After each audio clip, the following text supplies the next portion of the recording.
Bienvenidos, queridos hermanos, con ustedes su hermano en Cristo, Jaime Cárdenas, en este su programa Conociendo el Concilio Vaticano II, porque la verdadera santidad comienza con un sí a Dios. Empezamos en el nombre del Padre, del Hijo y del Espíritu Santo. Amén.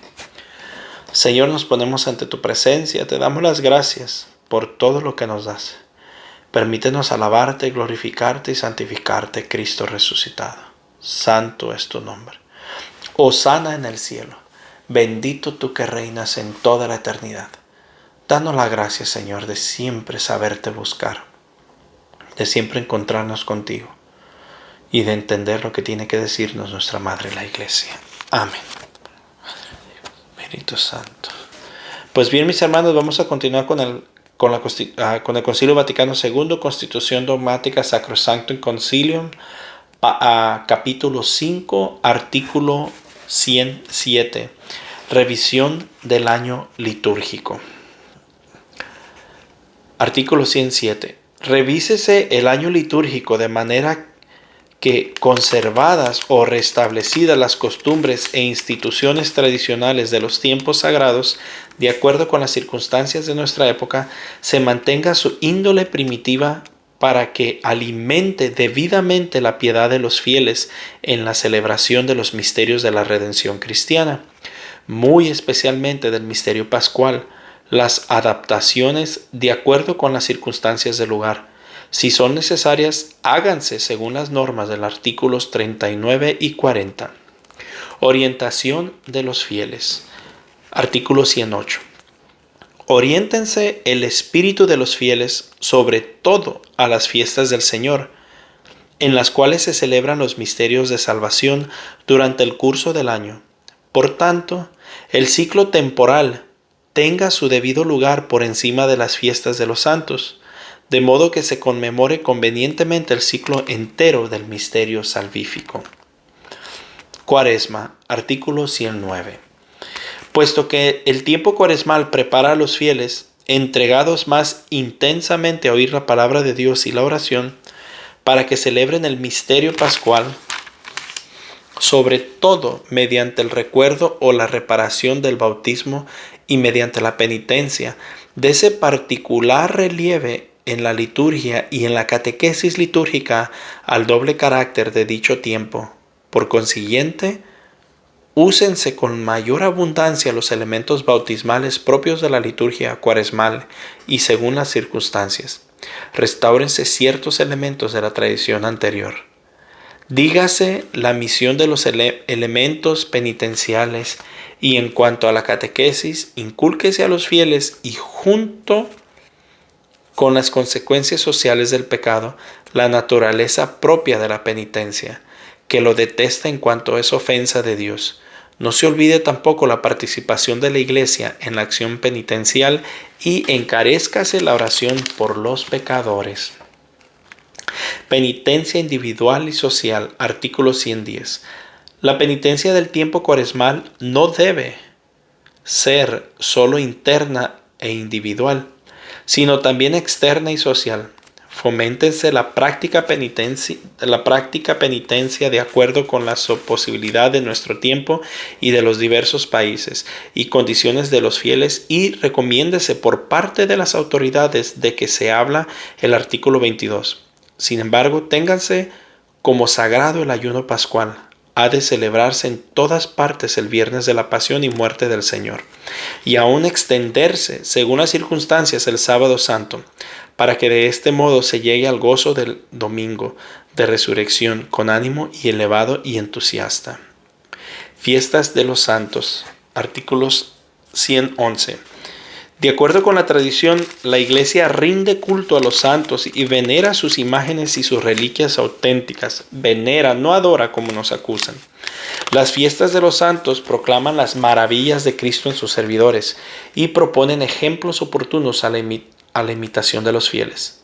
Para que las fiestas de los santos no prevalezcan sobre los misterios de salvación, déjese la celebración de muchas de ellas a las iglesias particulares, naciones o familias religiosas, extendiendo a toda la iglesia solo aquellas que recuerdan a santos de importancia realmente universal. Capítulo sexto. La música sagrada. Dignidad de la música sagrada. Artículo 112. La tradición musical de la Iglesia Universal constituye un tesoro de valor inestimable que sobresale entre las demás expresiones artísticas. Principalmente el canto sagrado, unido a las palabras, constituye una parte necesaria e integral de la liturgia solemne.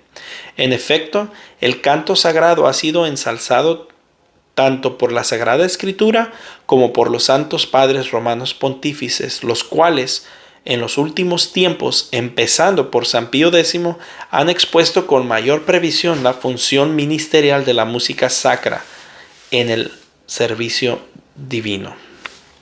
La música sacra, por consiguiente, será tanto más santa cuanto más íntimamente esté unida a la acción litúrgica, ya sea expresando con mayor delicadeza la oración o fomentando la unanimidad, ya sea enriqueciendo de mayor solemnidad los ritos sagrados.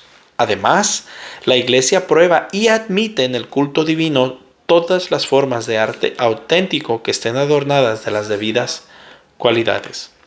Por tanto, el Sacrosanto Concilio, manteniendo las normas y preceptos de la tradición y disciplinas eclesiásticas y atendiendo a la finalidad de la música sacra, que es gloria de Dios y la santificación de los fieles, establece lo siguiente. Primacía de la liturgia solemne. Artículo 113. La acción litúrgica reviste una forma más noble cuando los oficios divinos se celebran solemnemente con tanto y en ellos intervienen ministros sagrados y el pueblo participa efectivamente. En cuanto a la lengua que debe usarse, cúmplase los dispuestos en el artículo 36. En cuanto a la misa, el artículo 54. En cuanto a los sacramentos, el artículo 63. En cuanto al oficio divino, el artículo 101. Participación activa de los fieles. Artículo 114. Consérvese y cultívese en sumo cuidado el tesoro de la música sacra. Foméntense diligentemente las scholae cantorum, sobre todo en las iglesias catedrales. Los obispos y los demás pastores de las almas procuren cuidadosamente que en cualquier acción sagrada con canto toda la comunidad de los fieles pueda aportar la participación activa que le corresponde. A los artículos 28 y 30. Formación musical. Artículo 115. Dese mucha importancia a la enseñanza y a la práctica musical en los seminarios, en los noviciados de religiosos de ambos sexos y en las casas de estudios, así como también a los demás institutos y escuelas católicas. Para que se puedan impartir esta enseñanza, fórmense con esmero profesores encargados de la música sacra. Se recomienda además que según las circunstancias se erijan institutos superiores de música sacra, desde también una genuina educación litúrgica a los compositores y cantores, en particular a los niños. Miren mis hermanos, esto es algo bien importante para los del coro. Fórmense bien, porque hay veces que los coros andan cantando en misa hasta música protestante. No.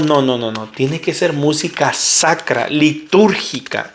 Segunda, me ha tocado ver coros que están más preocupados en que se escuchen muy bien a que sea fácil que el pueblo los pueda seguir. Y el pueblo necesita seguir sus cantos. No pongan tonos muy altos, no pongan tonos muy bajos. Pongan tonos que son fáciles de que el pueblo los siga. No todo mundo es coro como ustedes lo son. Canto gregoriano y canto polifónico. Artículo 116. La Iglesia reconoce el canto gregoriano como el propio de la liturgia romana. En igualdad de circunstancias, por tanto, hay que darle el primer lugar a las acciones litúrgicas. Los demás géneros de música sacra, y en particular la polifonía, de ninguna manera han de excluirse en la celebración de los oficios divinos, con tal de que respondan al espíritu de la acción litúrgica del tenor del artículo 30. Edición de los libros de canto gregoriano. Artículo 117. Complétese la edición típica de los libros de canto gregoriano. Más aún, prepárese una edición más crítica de los libros ya editados después de la reforma de San Pío X. También conviene que se prepare una edificación que contenga modos más sencillos para uso de las iglesias menores. Canto religioso popular. Artículo 118. Fórmense con empeño el canto religioso popular, de modo que los ejercicios piadosos y sagrados y en la misma acción litúrgica, de acuerdo con las normas y prescripciones de las rúbricas, resuenen las voces de los fieles. Estima de la tradición musical propia. Artículo 119. Como en ciertas regiones, principalmente en las misiones, hay pueblos con tradición musical propia que tienen mucha importancia en su vida religiosa y social. Dese a esta música la debida estima y el lugar correspondiente, no solo al formar su sentido religioso, sino también al acomodar el culto a su idiosincrasia, a tenor de los artículos 39 y 40. Por esta razón, en la formación musical de los misioneros, procúrese cuidadosamente que dentro de lo posible puedan promover la música tradicional de sus pueblos, tanto en las escuelas como en las acciones sagradas. Órgano de tubos y otros instrumentos. Artículo 120. Miren, mis hermanos, solamente estoy leyendo porque estamos hablando todas las instrucciones del coro. En realidad no hay mucho que yo pueda aumentar. En realidad no hay nada. No que nosotros sí haya, en el sentido de que la iglesia necesita más explicación, sino en el sentido que nosotros los laicos lo necesitamos simplificar más. Artículo 120. Téngase en gran estima en la iglesia latina el órgano de tubos como instrumento musical tradicional, cuyo sonido puede aportar un esplendor notable a ceremonias eclesiásticas y levantar poderosamente almas hacia Dios y hacia las realidades celestiales. En el culto divino se pueden admitir otros instrumentos a juicio y con el consentimiento de la autoridad eclesiástica territorial competente. A tenor de los artículos 22, 2, 37 y 40. Siempre que sean aptos o puedan adaptarse al uso sagrado, convengan a la dignidad del templo y contribuyan realmente a la edificación de los fieles. Cualidades y misión de los compositores. Artículo 121. Los compositores verdaderamente cristianos deben sentirse llamados a cultivar la música sacra y a asentar su tesoro. Compongan obras que presenten las características de verdadera música sacra y que no solo puedan ser cantadas por las mayores, Scholae Cantorum, sino que también estén al alcance de los coros más modestos y fomenten la participación activa de toda la asamblea de los fieles, que era lo que les estaba diciendo hace ratito. Los textos destinados al canto sagrado deben estar de acuerdo con la doctrina católica. ¿Ven? Los cantos tienen que estar de acuerdo con la doctrina católica. No podemos poner protestantes. Más aún deben de ser principalmente de la Sagrada Escritura y de las fuentes litúrgicas. Esos son los 3 condiciones para que se puedan hacer cantos en las misas. Que sea católica, que esté concentrada o basada en las Sagradas Escrituras y de las fuentes de la liturgia.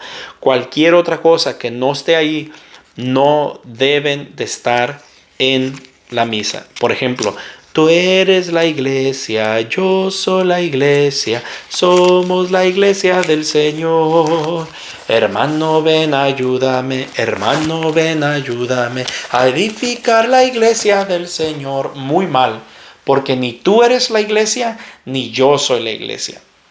Si de verdad fuera católica, dijéramos, tú eres miembro de la iglesia, yo soy miembro de la iglesia, somos miembros de la iglesia del Señor. Eso diría. Pero nos hemos tragado el cuento que yo soy la iglesia, como dicen los protestantes. Entonces, mucho cuidado con lo que estén tocando si hay coros aquí. Las 3 condiciones son esas: que la música sea católica, basada en las Sagradas Escrituras y basada en la liturgia. Nada más. Pues bien, mis hermanos, primero Dios, con esto terminamos. Nos vemos mañana. Dios me los bendiga y tengan un bendecido día.